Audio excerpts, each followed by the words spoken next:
Herkese merhaba, ben Okan. İnceleme kanalıma hoş geldiniz. Bugün sizlerle birlikte Game Power Saber RGB klavyenin kutu açılışını ve inceleme videosunu çekeceğiz.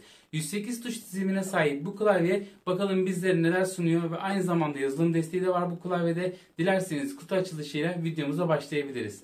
Fakat ondan öncesinde videomu beğenip kanalıma abone olursanız bana büyük bir destek sağlamış olursunuz. Dilerseniz şimdi kutu açılışıyla videomuza başlayalım. Bu arada çayını da kahveni al. Evet, ürünü masamıza koyduk. Hemen kutusunu açalım. Gördüğünüz gibi böyle plastiğimsi bir poşetle birlikte geliyor. Şimdilik klavyeyi kenara kaldırıyorum. Ve benim çok hoşuma giden tuş sökme aparatı da bu kutunun içinde geliyor. Kullanım kitapçığı ve aynı zamanda garanti belgesi olarak da geçiyor bu broşür. Ve Only for Gamers yazılı tuşların ne işe yaradığını gösteren bir kullanım kitapçığı daha ve kabartılmış. Bence bu bayağı bir maliyetli bir ürün. Kutu içeriğinden de böyle bir ürünün çıkması benim hoşuma giden bir unsur oldu arkadaşlar. Gördüğünüz gibi kutunun içinde herhangi bir şey yok. Hemen direkt kutuyu kenara kaldırıyorum. Ve klavyemizi de açalım. Evet. Game Power Saber RGB.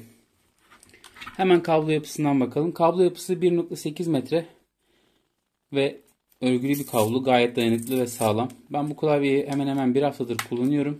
Tekrardan incelemek için kutunun içine geri koydum.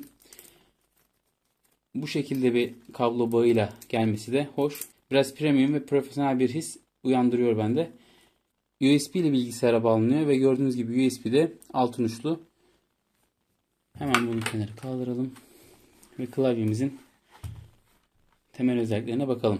Klavyemiz 108 tuş dizilimine sahip ve anti-gon stick bu klavyenin üzerinde bulunuyor. Full RGB olduğunu söyledim. Yazılım desteği bulunuyor ve yazılımla makroda bu tuşlara atanabiliyor sevgili dostlarım.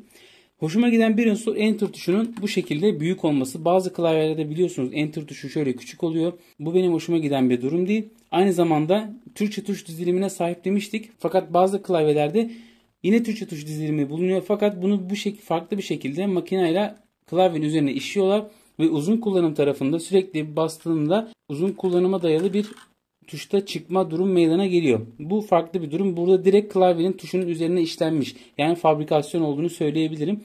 Uzun kullanımda herhangi bir eskime, yıpranma, çıkma gibi bir problem yaratmaz sevgili dostlar.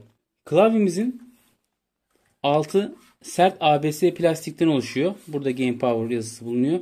Ve ayakları da bu şekilde uçları kaymaz kauçuk bir materyalden üretilmiş.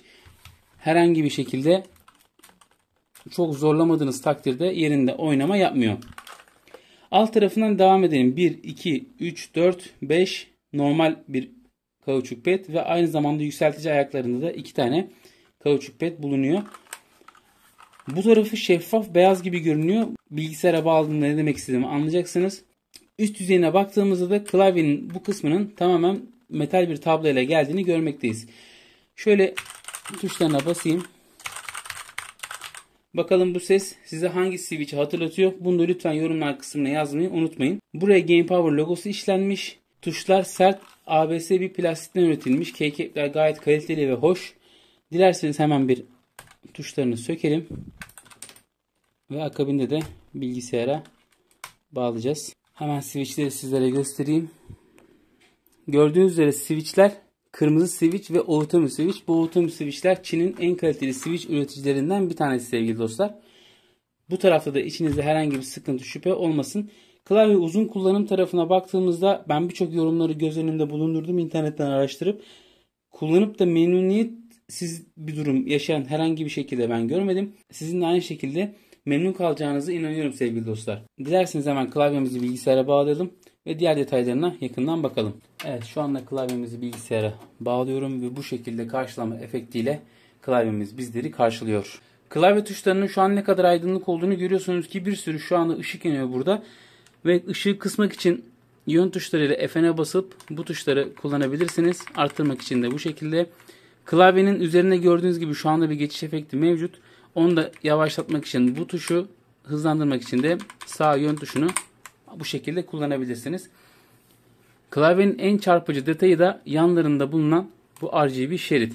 Dilerseniz ışığı bir kapatalım ve bu RGB şerite bakalım. Şu anda oda sadece monitörümün ışığıyla aydınlanıyor. Gördüğünüz gibi etrafa nasıl bir görsel efekt yaydığını siz de görebiliyorsunuz.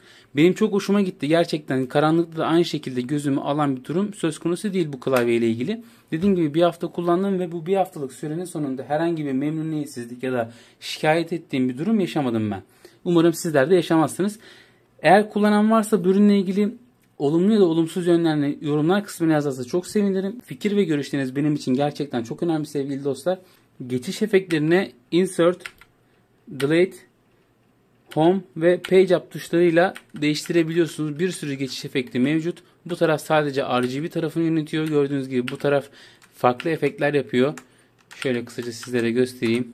Bastığınızda farklı efektler bu tuşlarla birlikte geliyor sevgili dostlar. Alt tarafı da FN ve Page Down tuşuyla değiştirebiliyorsunuz. Şu an mesela bakın değiştiriyorum. Ve alt tarafı tamamen kapatabilme özelliğiniz de aynı şekilde bulunuyor sevgili dostlar.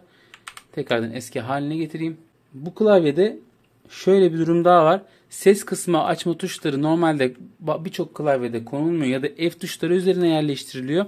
Burada ses kısmı tuşu burada ve ses açma tuşu da bu şekilde bulunuyor. Buradan tamamen sesi kapatabiliyorsunuz. Bu tarafa da bastığınızda hesap makinesini bu bilgisayarda açabiliyorsunuz. Bu şekilde bir kısa yol atanmış.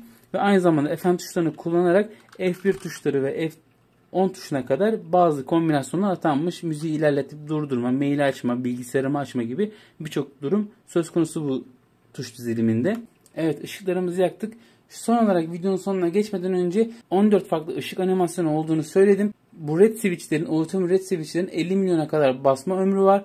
RGB aydınlatma yani 16.8 milyon rengi bulunuyor. Multimedya tuşlarının olduğunu zaten sizlere söyledim. Şu anki piyasada fiyat bandı ortalama 350 ile 400 lira arasında geziyor. Ben yine bulabildiğim en uygun fiyat linkini açıklamalar kısmına koyacağım. Bu klavyeyi bir hafta kullandığımı sizlere söylemiştim. Hiç mi olumsuz tarafı yok? Var. Sadece bu klavyede bir bilek desteğiyle gelse olurdu. Fakat ayakları açıldığında gayet bileğimi masaya dayadığımda herhangi bir uzun kullanıma dayalı bilek ağrılarım olmadı ki ben sürekli makale yazan birisiyim.